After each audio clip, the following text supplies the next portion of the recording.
Dear students, in earlier videos we have discussed about the types of polarizations and how to produce plane polarized light by law of refractions. Now we are going to discuss law of malus. As you all know, we have discussed that any ordinary light is represented like this. It has got electric vectors both along the plane of the paper and perpendicular to the plane of the paper. These are the vibrations perpendicular to the plane of the paper, while these are the vibrations along the plane of paper. If this ordinary light, suppose this is moving along this direction, is passed through any tourmaline crystal, suppose this is passed through any tourmaline crystal like this, which is made perpendicular to this like this, such that the optic axis of this tourmaline crystal is parallel to the vibrations which are along the plane of the paper like this. Then from here to here we get the plane polarized light. This is your unpolarized, and here we get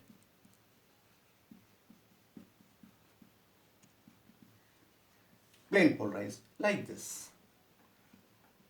All the vibrations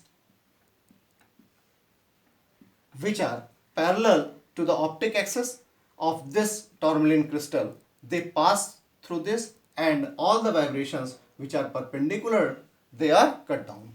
So we get a plane polarized light. Here the vibrations are parallel to the optic axis of this crystal. If we put another crystal like this, suppose we put another tourmaline crystal in the path of the light, this polarized light, such that the optic axis is parallel. These two optic axes, this is called as polarizer and this is called as analyzer. If these two axes are parallel to each other as well as parallel to the direction of vibrations of these, so you can say the vibrations parallel to these vibrations, then all these vibrations pass through this and we get a plane polarized light like this.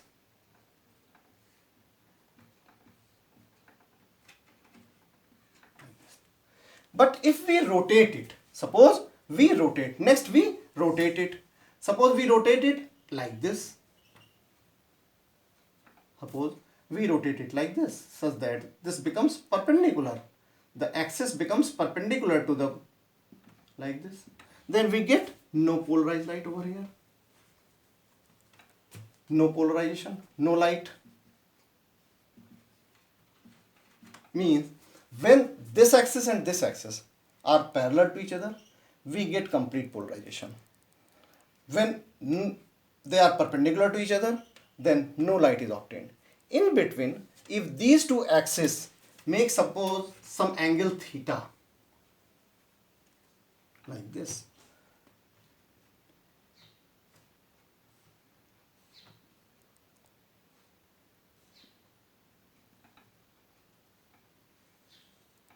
suppose like this, then what happens, suppose this is the axis of the analyzer and this is the axis of the polarizer, then the light we are getting over here is partially, its intensity is cut down, and if this angle is theta, the vector representation can be written like this.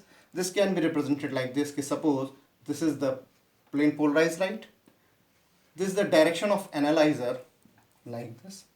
If it is making an angle of theta, let the intensity from here to here, the amplitude of the vibrations is A. Suppose the polarized light which is going over here has got polarization amplitude as A, then its component along this direction will be A cos theta, and perpendicular to it, it will be A sin theta.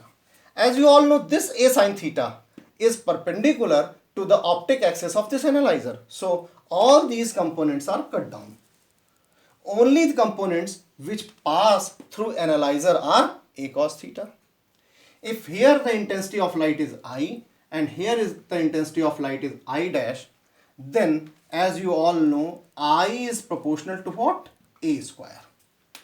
If A be the amplitude of the polarized light, then I intensity is proportional to A square, or I is equal to K into A square. I dash is the intensity of light after passing through this analyzer. Then I dash can be written as equal to proportional to A cos theta. Here the intensity becomes, amplitude becomes A cos theta. So I dash is proportional to A cos theta whole square, or is proportional to A square cos square theta, or is equal to I dash is equal to some constant times A square cos square theta.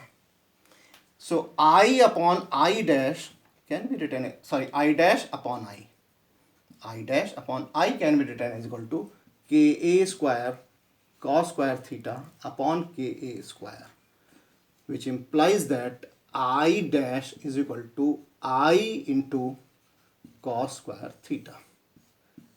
Thus, the intensity of light passing through analyzer depends on the value of theta, as I dash is equal to I into cos square theta, or I dash is proportional to cos square theta. This is law of malus, according to which if theta is equal to 0 degree, obviously means they are parallel to each other, the two optic axes, polarizer and analyzer. Both optic axes are parallel, then I dash will be equal to I. If optic axes are perpendicular to each other, if theta is 90 degree, then it is equal to I dash is equal to 0. No light is obtained over here. This is law of malus. One more thing I want to illustrate over here. If I0 be the intensity of unpolarized light, as unpolarized light has got two components, one perpendicular component, one parallel component, like this. So after passing through polarizer, the intensity is halved, because all these components, they are stopped by this polarizer. Only the components present in the polarized light is the parallel components parallel to the plane of the paper. So the intensity is half over here, I0. If I0 is the initial intensity, then after passing through this, the intensity becomes I0 upon 2.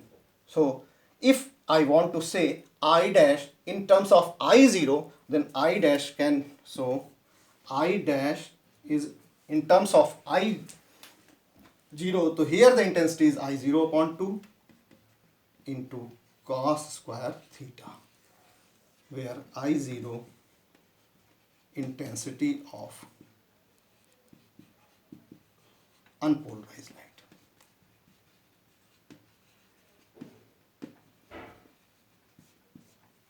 So this is all about the law of malus.